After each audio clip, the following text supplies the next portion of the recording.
Bienvenue à tous dans ce 13h. Madame, Monsieur, bonjour. Nous sommes lundi 27 juin 2022. Voici les titres.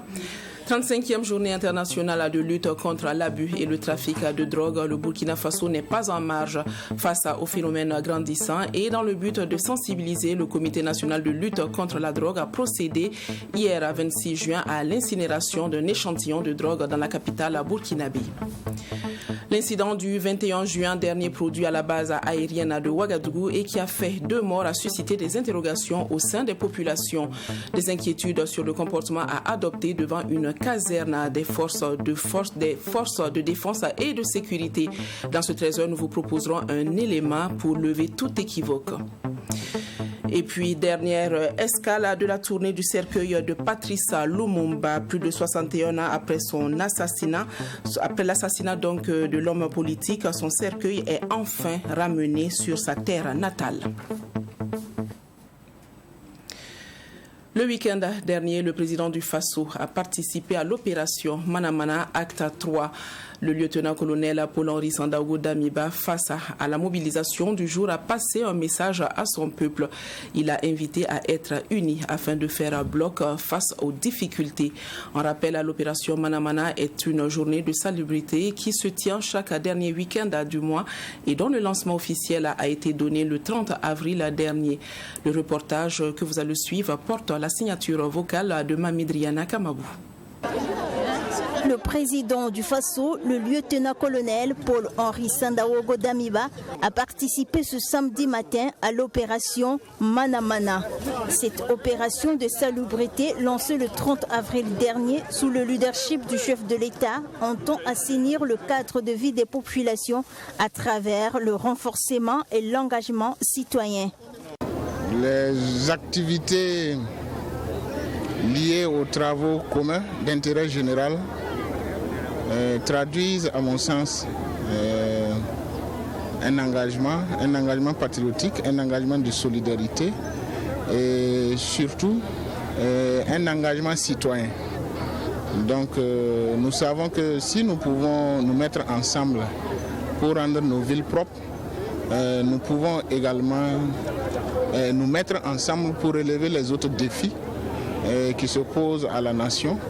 Pour le président Damiba, les activités liées aux travaux d'intérêt commun traduisent un engagement patriotique, un engagement de solidarité et surtout un engagement citoyen.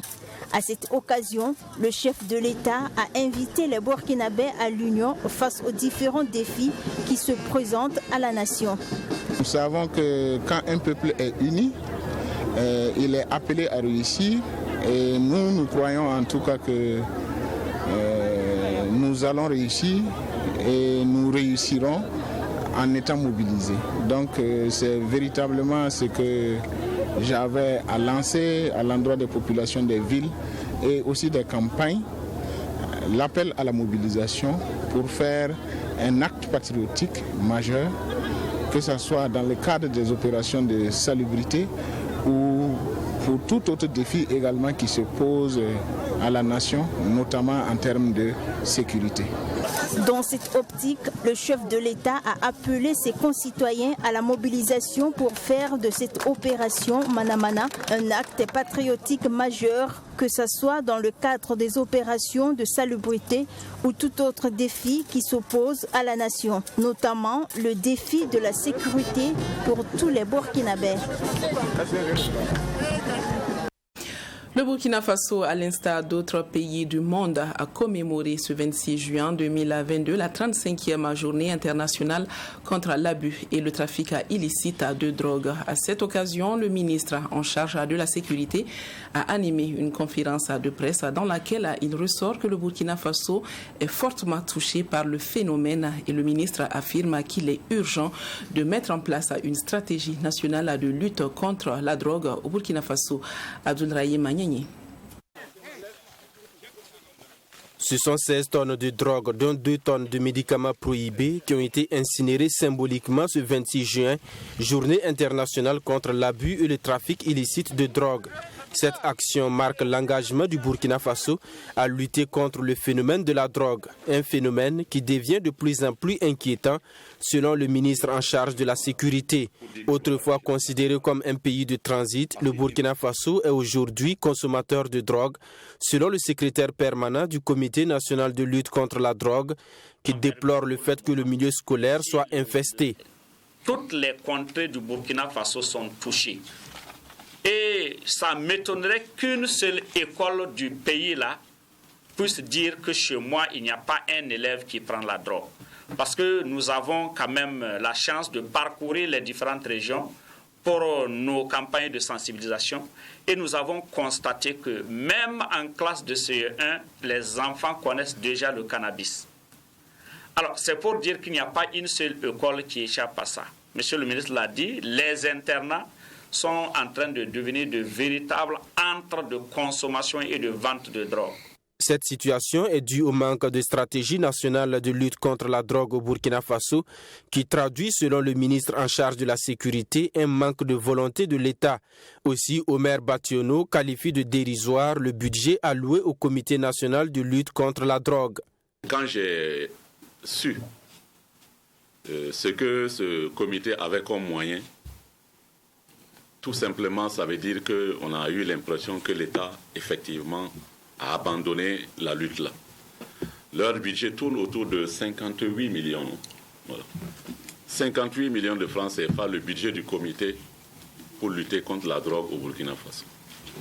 Ça ne suffit même pas pour le fonctionnement même administratif. Et on dit qu'on veut lutter contre la drogue. On a tous été surpris là-bas que jusqu'à présent, le Burkina ne dispose pas d'une stratégie nationale de lutte contre la drogue. Si on n'a pas de stratégie, comment on va faire? Est-ce qu'il faut naviguer à vue? Naviguer à vue, ça va nous amener où? Pour le ministre en charge de la sécurité, le trafic de drogue est une source de financement du terrorisme. La lutte contre ce trafic permettra d'assécher cette source de financement et contribuer à la lutte contre le terrorisme. Le Comité national de lutte contre la drogue a placé la commémoration de cette édition sous le thème « Assèchement des sources de financement du terrorisme. Quelle part contributive de la lutte contre la drogue ?» Ce thème est un appel à la réflexion afin d'identifier et de mettre en œuvre des actions visant à tarir les sources d'approvisionnement des groupes armés terroristes. Pour l'année 2021, ce sont plus de 122 tonnes de drogue qui ont été saisies par les services opérationnels et 313 personnes ont été déférées devant le parquet. Le ministre a affirmé son engagement à élaborer une stratégie nationale de lutte contre la drogue et à accroître la capacité du Comité national de lutte contre la drogue avant la fin de l'année 2022 pour venir à bout de ce phénomène. Le ministre en charge de l'Éducation nationale, Lionel Bilgo, présent il y a quelques jours de cela dans la région de l'Est, a été soumis aux préoccupations des syndicats du système éducatif. Ces derniers ont souhaité avoir des réponses liées aux questions de mandatement, de bonification, de reclassement et de concours au niveau du ministère. Je vous propose d'écouter le ministre Lionel Bilgo à ce sujet. Il est au micro de Alexis Wendkouni Belemnaba. C'est ici, au lycée professionnel régional Niendabi de Farangourma, que le ministre en charge de l'Éducation nationale, Lionel Bilgo, et sa délégation ont procédé à l'ouverture de l'enveloppe du sujet de droit. Le 21 juin dernier, Lionel Bilgo a lancé les épreuves de la dite session au Marien Gouabi dans la région du centre. Le premier responsable du système éducatif burkinabé dit être solidaire du comité d'organisation du baccalauréat dans la région de l'Est affecté par la crise sécuritaire. Pour le ministre, la composition des épreuves va se poursuivre dans la quiétude et toutes les dispositions ont été prises pour la sécurité de tous les acteurs. La région de l'Est, c'est à peu près 170 416 candidats. C'est 17% de notre surface territoriale. Et avec ce nombre de candidats-là, quand même, c'est l'occasion de les encourager, de les féliciter. Et j'espère en tout cas qu'au résultat, nous aurons une bonne moisson pour la région de l'Est cette année.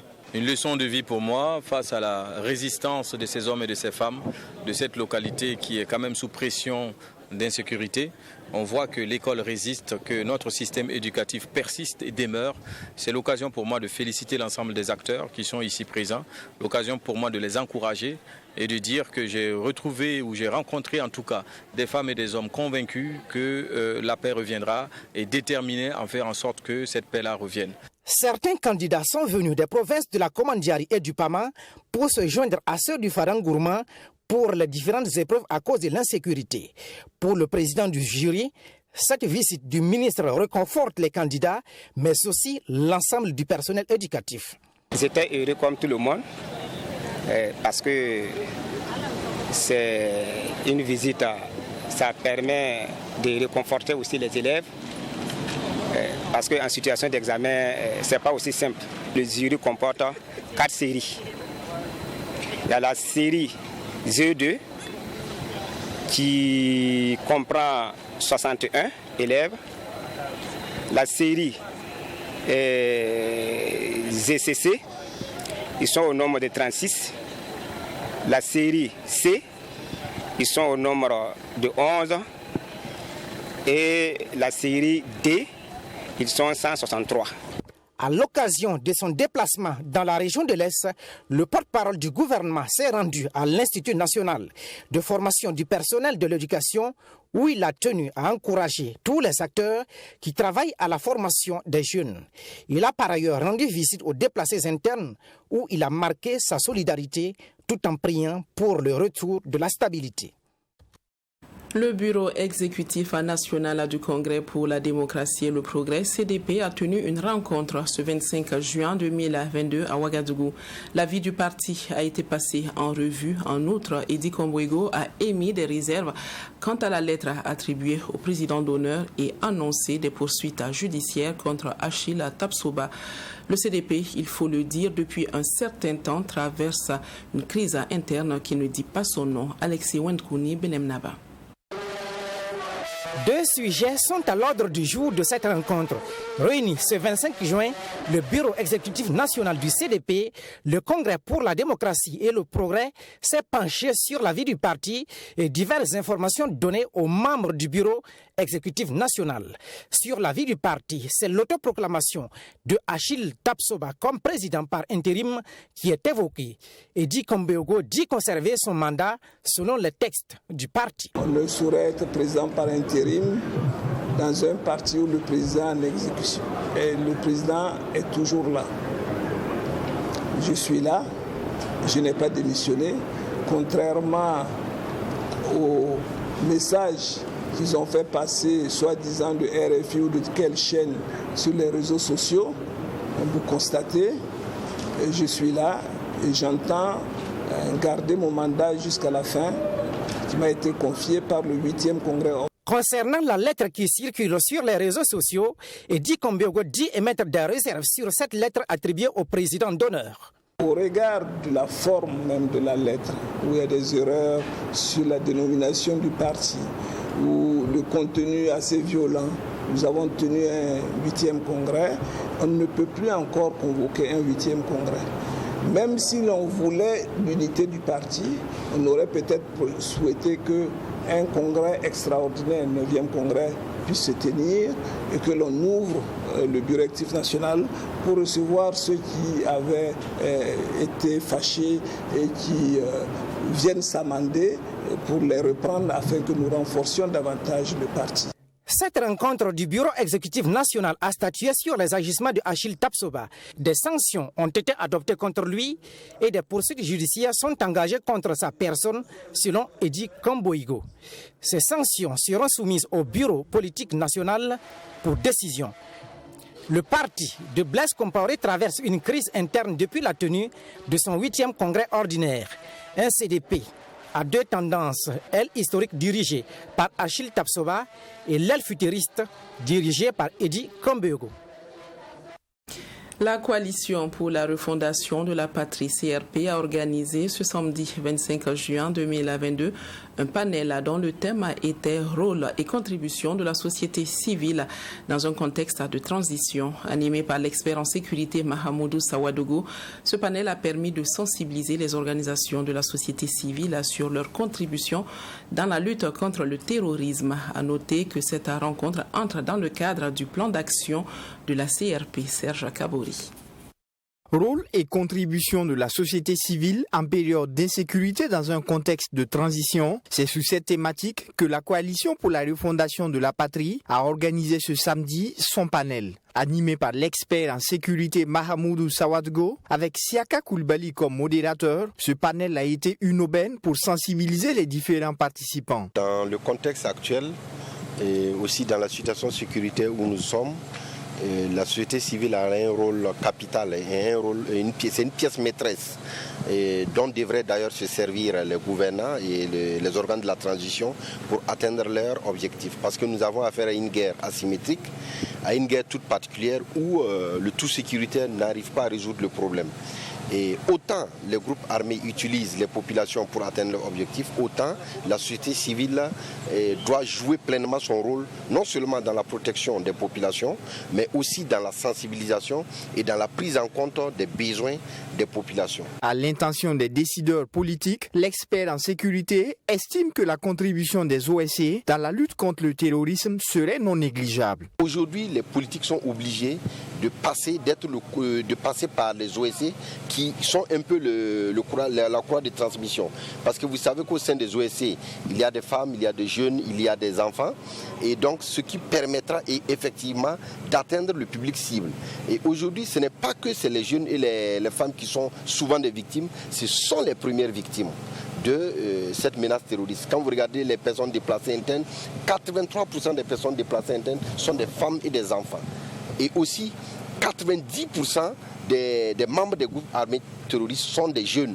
À travers l'organisation de ce panel, la Coalition pour la refondation de la patrie entend apporter sa contribution pour une lutte efficiente contre le terrorisme. Si des VDP civils donnent leur poitrine au front pour nous permettre d'être à Ouagadougou, d'être en paix, il n'y a pas de raison que nous, on ne cherche pas à comprendre nos rôles exactement que nous devons donc apporter pour accompagner la transition et également donc les autorités qui viendront après, pour que nous ayons un pays stable, un pays de paix que nous allons léguer donc à nos générations futures. Et également, vous savez que les terroristes aujourd'hui sont des civils qui sont parfois avec nous. Et aujourd'hui, vous allez trouver des gens qui sont à Ouagadougou avec des comportements inhabituels, mais aucun citoyen n'a le réflexe d'appeler la police pour une interpellation, ne serait-ce que pour un interrogatoire, pouvant permettre aux citoyens de savoir que celui dont ils avaient par exemple soupçonné d'être une personne ayant des attitudes un peu déplacées, ne ressemblant pas tout à quelqu'un qui vit à Ouagadougou, soit un réflexe. La Coalition pour la refondation de la patrie appelle par conséquent les populations à dénoncer les comportements suspects et à toujours collaborer avec les forces de défense et de sécurité dans la perspective de venir à bout du phénomène du terrorisme. Le mouvement d'action des jeunes pour un peuple uni était face à la presse samedi matin pour parler des questions de réconciliation nationale, de défis sécuritaires et de vie chère. Pour les conférenciers de cette organisation de la société civile, les nouvelles autorités sont dans une dynamique de réconcilier les Burkinabés, d'où l'intérêt de faire regagner le pays aux exilés politiques, notamment à l'ancien président du Faso, Blaise Compaoré. Quant au combat contre les groupes armés, le mouvement d'action des jeunes pour un peuple uni souhaite à la libération du général Gilbert Diendéré. Michael Tougri. Ils ont fait leur preuve en 27. Cette sortie du mouvement d'action des jeunes pour un peuple uni est de donner sa lecture sur 3 sujets d'intérêt national. Le premier porte sur la réconciliation nationale. Et pour ce mouvement, dans un processus de plaidoyer, ils invitent le président du Faso, le lieutenant-colonel Paul-Henri Damiba, à œuvrer pour le retour des exilés politiques, à commencer par l'ancien président Blaise Compaoré. Toute chose qui pourrait favoriser la réconciliation nationale et la cohésion sociale. Nous appelons tous les Burkinabés qui vivent à l'extérieur de venir, on va mettre main dans la main pour vaincre ce mal de terrorisme-là, dans ce pays-là. Parce que nous savons que ceux qui sont à l'extérieur aussi, et aussi ressentent ce que nous ressentons ici. Donc, Nous les appelons tous les exilés politiques. En concernant le premier, d'abord le président Blaise Compaoré, et après maintenant l'ancien chef de Zida et tous les autres exilés, les Djibril Bassolé et tous, dans un seul pays. Et on doit mettre main dans la main pour que ce pays-là, qu'on ne perde pas ce pays. Parce que si nous arrivons à perdre ce pays-là, où allons-nous partir? Donc nous appelons tous les Burkinabés, sans distinction d'ethnie, sans distinction de bord politique. Nous appelons tous les Burkinabés à mettre main dans la main pour que vraiment ce qui se passe dans ce pays-là, que nous ne voulons même plus entendre parler de terrorisme au Burkina Faso. La question sécuritaire a été également abordée par les responsables du mouvement d'action des jeunes pour un peuple uni. Les leaders de ce mouvement estiment que le général Gilbert Diendéré n'a pas sa place derrière les barreaux. Un soldat averti sur les questions de sécurité, notamment le terrorisme, Gilbert Diendéré pourrait apporter sa contribution dans la lutte contre les groupes armés. Je veux juste apporter notre soutien aussi au président d'Amiba pour qu'il fasse sortir le général Gilbert Diendéré et ses frères d'armes, parce que le pays, on a besoin du survie du pays.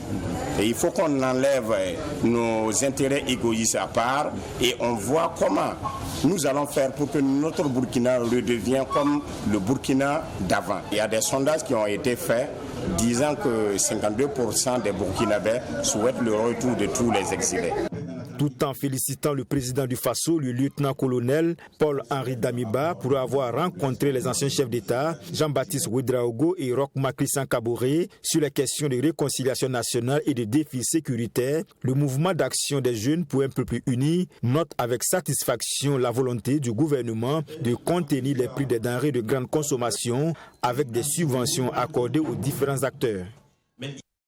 Le 21 juin dernier, un incident s'est produit à la base aérienne de Ouagadougou. Des tirs de sommation ont coûté malheureusement la vie à 2 personnes. Comment éviter à l'avenir de tels drames? Quelle attitude à avoir devant des casernes des forces de défense et de sécurité? Suivez ce reportage de Abdoulaye Magnénié pour avoir des réponses.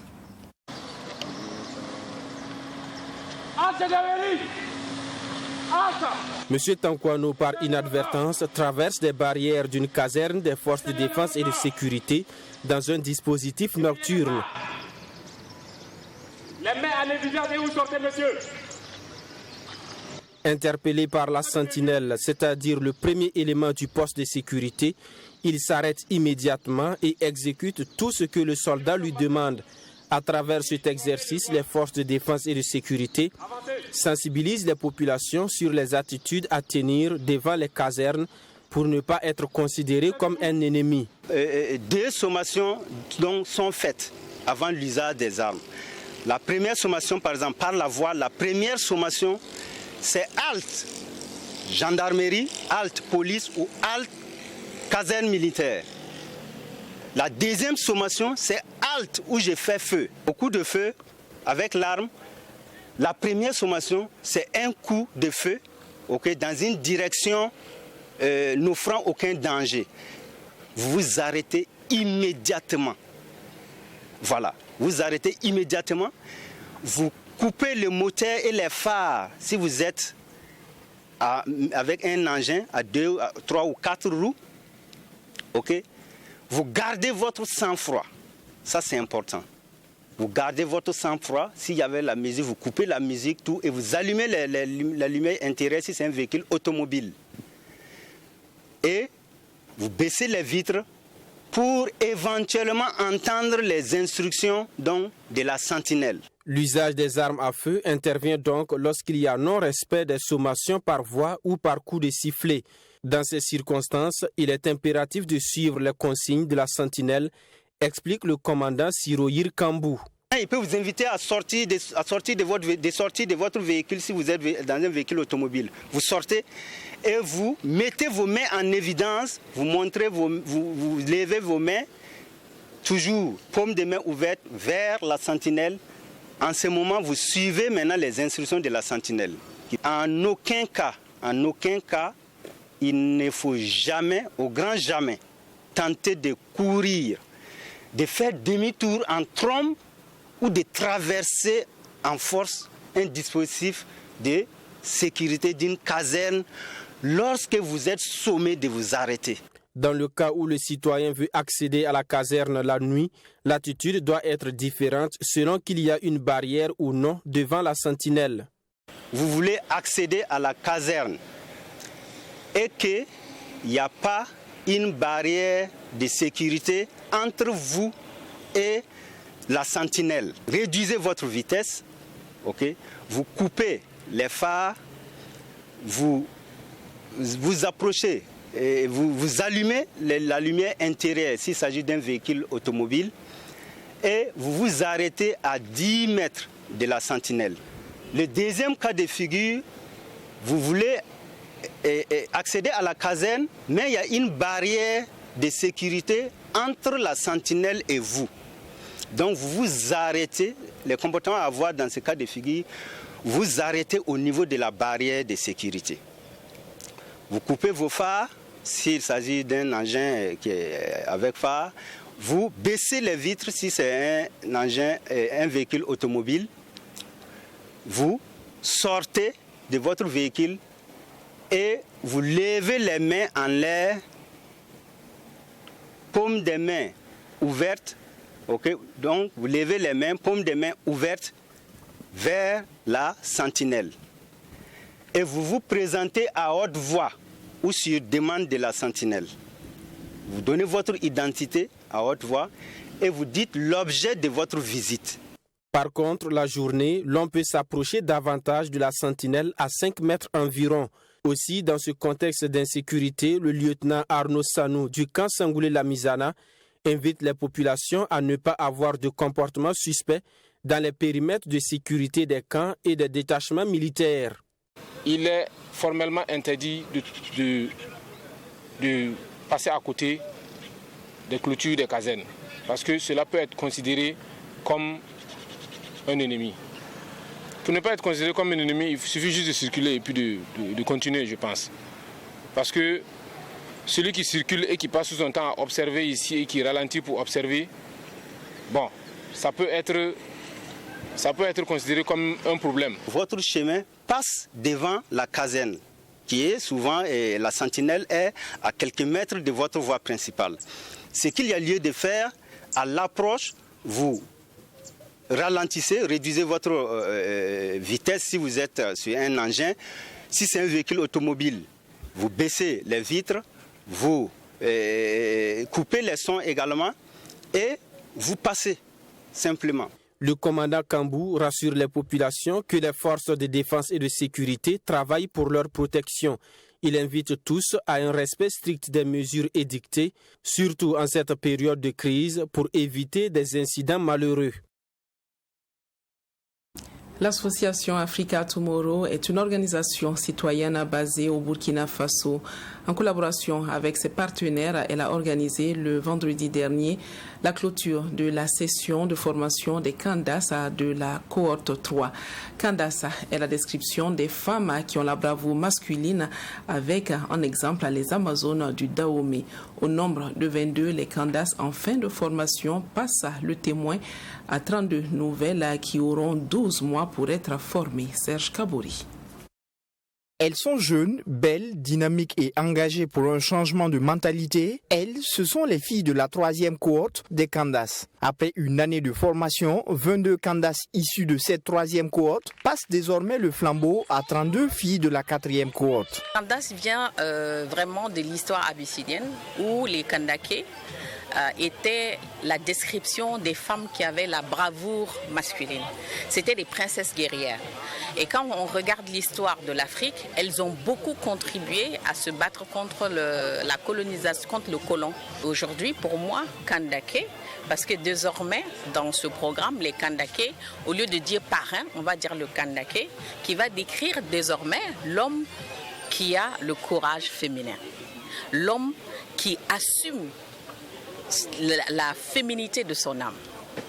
Et les Kandamousso, ce sont des femmes qui assument pleinement qui elles sont et n'ont pas besoin d'être efféminées pour être courageuses et fortes. Elles peuvent garder leur féminité et savoir qu'elles sont la divinité humaine. Cette soirée qui marque donc la clôture de formation des 22 filles de la cohorte 3 a été une occasion pour elles de faire un témoignage sur l'apport du programme dans leur épanouissement. Je recherchais ma voie. Et en trouvant cette voie, je voulais également inspirer les autres à trouver la leur. Donc c'est en venant dans ce programme que j'ai retrouvé ma voie parce qu'elle m'a montré à travers le programme Coach Me et les formations que nous avons suivies que je peux être une femme capable, je peux être autonome et ne pas dépendre des autres au fait. Et c'est ce qui m'a amenée dans ce programme Coach Me. Déjà, je me suis affirmée. J'ai accepté mon histoire qui m'empêchait vraiment d'avancer dans la vie parce que ça constituait un blocus. Et côté mental, j'ai beaucoup évolué parce que ça n'allait pas vraiment. Ça m'empêchait de faire un certain nombre de choses et j'avais peur du camp d'Iranton au fait. À en croire le directeur exécutif de l'association Africa Tomorrow, plusieurs formations sont apportées au Candas durant cette période. C'est un accompagnement intense de la cinquantaine de jeunes filles, entre 30 et 50 jeunes filles annuellement, qui se fait durant 12 mois. Et pendant ces 12 mois-là, elles sont accompagnées en développement personnel, en leadership, en focus sur les activités communautaires et sociale. C'est vraiment un programme qui est inclusif, c'est un programme transformateur. L'idée là-dedans, c'est d'accueillir des jeunes femmes qui ont besoin d'être celles qui vont porter l'avenir, qui vont porter le Burkina de demain, qui vont porter l'Afrique de demain. À l'étape actuelle, l'association Africa Tomorrow entend, selon son directeur exécutif, procéder dans la mesure du possible à une augmentation de la capacité d'accueil des Candas. En attendant, ce sont environ 38 Candas qui sont formés chaque année par l'association Africa Tomorrow. L'heure était aux récompenses aux écoles Malaïkas à Garden. En effet, dans la matinée de ce samedi, responsables, éducateurs et élèves de l'établissement ont célébré l'excellence scolaire. Les apprenants, bien heureux, ont aussi montré leur talent en matière de chant, de danse et de sketch. Retour sur cette journée d'excellence avec Maxime Jean-Eudes de Bambara. Ambiance festive ce samedi 25 juin aux écoles Malaïkas Garden. Ce complexe éducatif, composé d'une crèche, d'une maternelle et d'un cycle primaire, sacrifie à la tradition à travers la célébration des graduations des finissants de la grande section et du CM2. Après 3 ans d'apprentissage, ils sont au total 85 élèves de la grande section qui entameront le cycle primaire à la prochaine rentrée scolaire. Et pour les élèves du CM2, sur 33 présentés au CEP, certificat d'études primaires, 31 sont admis, soit un taux de réussite de 98%. Nous avons voulu donc marquer cette journée d'excellence-là afin de récompenser les efforts des différents acteurs. Je pense que l'excellence doit être récompensée, mise en lumière pour mieux impacter aussi les autres élèves, à fournir davantage d'efforts afin que tous nos élèves puissent, comme le slogan de l'école, briller au collège, briller à l'université et surtout briller dans l'avenir pour pouvoir mieux impacter donc leur communauté et de même concourir donc au développement du Burkina Faso. Détermination et dévouement, ce sont les noms de baptême choisis respectivement par les 2 promotions, les finissants de la grande section et les élèves du CM2. Des noms de baptême qui, selon la promotrice, traduisent bien ce qu'a été l'année scolaire dans son établissement. Détermination pour l'abnégation du corps enseignant, l'abnégation de nos chers élèves qui n'ont donc ménagé aucun effort pour pouvoir briller en fin d'année. Dévouement vis-à-vis des sacrifices et des efforts consentis par la maîtresse du CM2 et ces jeunes élèves pour porter haut le flambeau de notre établissement lors de ce premier examen-là. Les difficultés en tout cas étaient énormes, mais par la grâce de Dieu, on a pu surmonter avec l'aide des uns et des autres, de mes collaborateurs, de mes aides pédagogiques en tout cas. J'ai pu tout surmonter par la grâce de Dieu. La journée d'excellence est aussi la récompense des 3 meilleurs élèves de chaque classe qui se sont distingués par leurs résultats scolaires. Occasion pour ces élèves de traduire leur reconnaissance à leurs enseignants, mais aussi à leurs parents. Nous, promotion dévouement, tenons à vous témoigner en ce jour notre détermination à persévérer. À nos petits frères de qui nous nous séparons aujourd'hui, nous leur demandons d'exceller pour garder haut le nom de l'école. Malaïkas Garden, grandir et briller. Pour joindre l'utile à l'agréable, les 2 promotions ont fait montre de leur talent à travers chant, danse, défilé des métiers, dialogue en anglais, Interprétation artistique sous le regard admiratif des parents. La journée d'excellence aux écoles Malayikas Garden, c'est aussi des sketchs d'interpellation sur la situation sécuritaire et pour la promotion de la paix au Burkina Faso. Cultivons la paix dans nos sociétés, ici et maintenant. Deuil national, hommage officiel et populaire suivi de l'inhumation. Le cercueil de Patrice Lumumba est arrivé ce lundi 27 juin à Kinshasa. Dernière étape du pèlerinage mémoriel qui a retracé la vie du héros de l'indépendance de la République démocratique du Congo. De la dépouille de Patrice Lumumba, il ne reste plus qu'une dent restituée le 20 juin dernier par la Belgique. Le cercueil d'Emery Patrice Lumumba est arrivé dimanche dans le Haut-Katanga, théâtre de son exécution. À l'intérieur, une dent, l'unique relique disponible conservée par l'un de ses meurtriers en guise de trophée. Le corps de l'ex-premier ministre ayant été dissous dans l'acide pour effacer toute trace de son existence. Pourtant, le souvenir d'Emery Patrice Lumumba reste intact. Lumumba pour moi c'est un maître en pensée.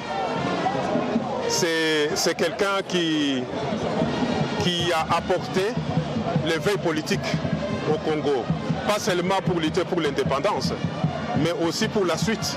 C'est-à-dire, il avait une vision de faire le Congo un pays uni, un pays fort. De l'émotion pour ce retour de la dépouille sur ce lieu des crimes donc. C'est ici que la vie du Premier ministre avait été abrégée en janvier 1961. Tout le temps que nous étions en route, j'avais des larmes aux yeux, j'étais en train de pleurer. C'est le lieu où on a décidé de l'achever. Et de l'achever parce qu'il avait ses idées, mais il n'était pas achevé. Ces gens-là se sont trompés. Ce qu'on peut retenir de Lumumba, c'est que Lumumba était l'héros aujourd'hui. Il est le héros national et puis il nous a enseigné l'unité et puis la cohésion pacifique. La dépouille d'Emery Patrice Lumumba sera inhumée le 30 juin à Kinshasa lors de la célébration du 62e anniversaire de l'indépendance du Congo. Fin de cette édition de la mi-journée. Nadine Zongo vous retrouve ce soir à 20h avec de nouvelles actualités. Très belle suite d'après-midi à tous.